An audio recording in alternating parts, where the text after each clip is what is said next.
ऐसी मान्यता नहीं है।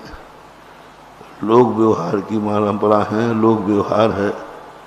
अब इसमें कोई धार्मिक अधार्मिक कोई रीजन नहीं है, लोक परंपरा है। शास्त्रों में इसका कोई वर्णन नहीं।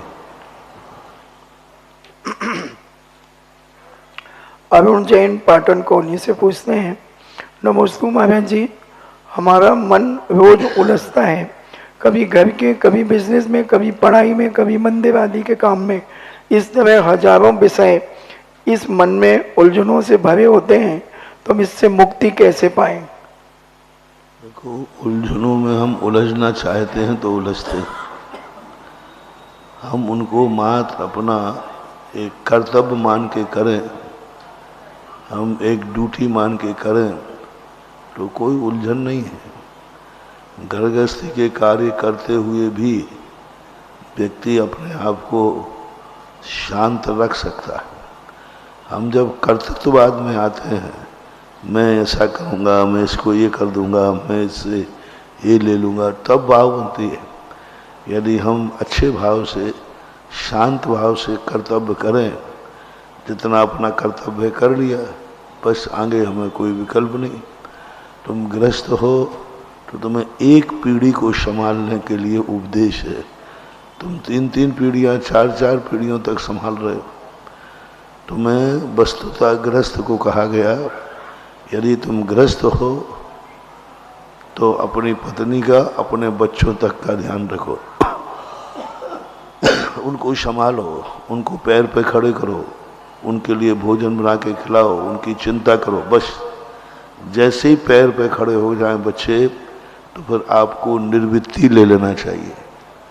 आप तो पोतों को भी खिला रहे हैं, आप तो पोतों के लिए भी चिंता कर रहे हैं, आप तो पोतों को भी पढ़ा रहे हैं, आप तो पोतों की भी शादी विवाह में लगे हुए हैं, आप तो पड़ पोते की में भी लगे हैं कि बहू के यहाँ बेटा हो जाए, बिटिया हो जाए, उस बेटे का ऐसा हो जाए। ये सब तुम्हारी मोह की पराकाष्ठा है। यही तुम्हारे लिए, जिंदगी के लिए नुकसानदायक है, घातक है। अब आपने कितना बन, आपको एक पीढ़ी का बस अधिकार है। आजकल लोग अपने बेटों की चिंता नहीं, पोतों की ज़्यादा करते हैं, उसके संबंध में ज़्यादा सोचते विचारते, और दिन भर उसी के मोह में लगे रहते हैं। वो साहूकार होता ना, मूल से ज़्यादा मोह उसको ब्याज से होता है। मूल से मोह नहीं होता, किससे होता है? क्योंकि ब्याज इनकम है, मूल तो है ही। ऐसे ही आप लोगों का बेटों से ज़्यादा मोह आपका पोता पोतियों से होता है। ये आपकी बहुत बड़ी अज्ञानता है, मूर्खता है। अपने बेटों को पैर पे खड़ा कर दिया, शादी ब्याह कर दिया, बस उनसे कह दो बैठाल के, हमने जैसे तुम्हें खड़ा किया है, तुम्हें पालन किया है, तुम अपने बच्चों का तुम पालन करो, मैं निर्वृत्ति मार्ग लेता हूँ। मेरा अब कोई मतलब नहीं है, तुम्हारे बच्चे तुम संभालो, तुम्हारे बच्चे तुम संभालो। मैंने अपने बच्चों को संभाला, मुझे किसने संभाला? मैंने संभाला कि नहीं? ऐसे तुम संभालो। आगे संसार आपको बढ़ाना है, मुझे नहीं। तो एक बेटे को पैर पे खड़ा करने के बाद, शादी ब्याह करने के बाद, व्यापार कराने के बाद, उसको पैर पर खड़ा करने के बाद, फिर तुम्हें कायदा से निर्वृत्ति लेना चाहिए।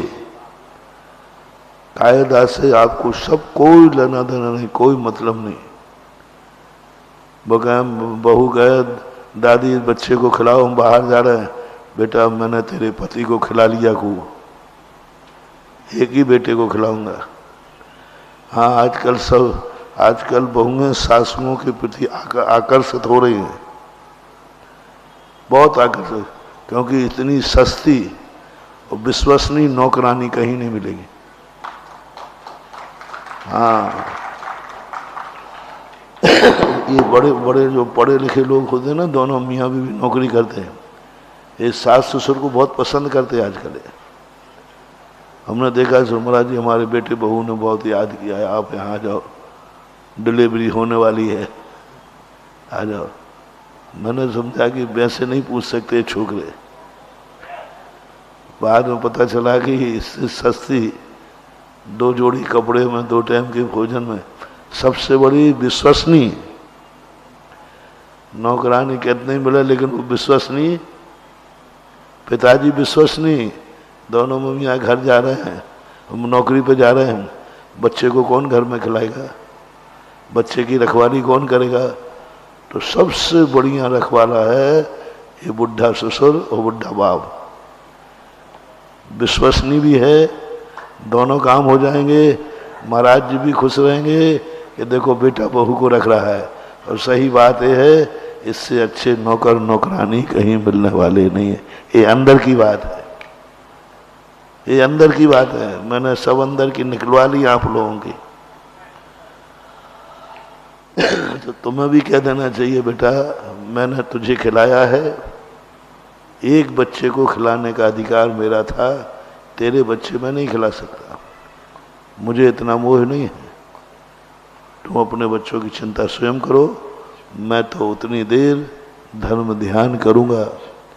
यदि वृद्ध लोग अपने पोते और पोतियों को चिंता में जितना समय देते हैं, उतना समय यदि बचाकर धर्म ध्यान में देंगे तो जिंदगी में किए हुए पाप सब माफ हो जाएंगे। अरे भाई, तुम्हारे बेटे हो गए, तुम फ्री हो जाओ ना। नहीं, अब तो ऐसे उलझे हैं लोग, पोते के पोते को, बेटे के बेटे को, फिर बेटे के उसके बहुत चक्कर में पड़े हैं, इसका ये हो जाए, इसका ये हो जाए। क्या मचा रखा है तुम लोगों ने। फिर बाद में कहते हो कि हमारे साथ सदगति कैसे हो, कैसे दुर्गति से बचें। हर चीज़ का कानून है, नियम है, उस नियम के दायरे में ही चलना चाहिए। पहले के चक्रवर्ती वगैरह यही तो करते थे।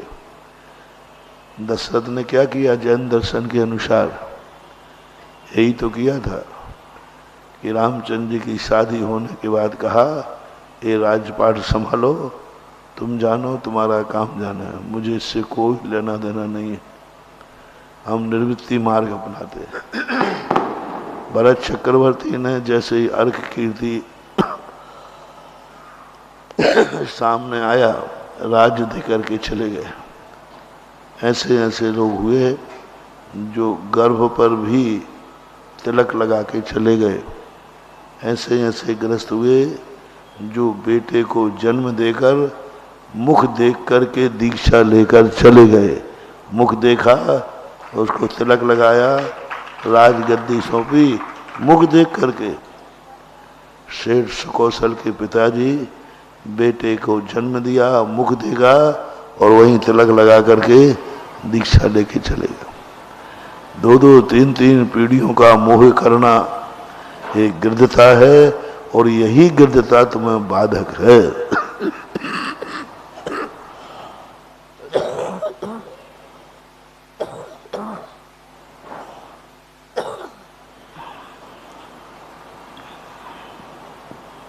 ऑनलाइन जिज्ञासा गुरुवर के अनन्य भक्तों के द्वारा भेजी गई थी। पूज्य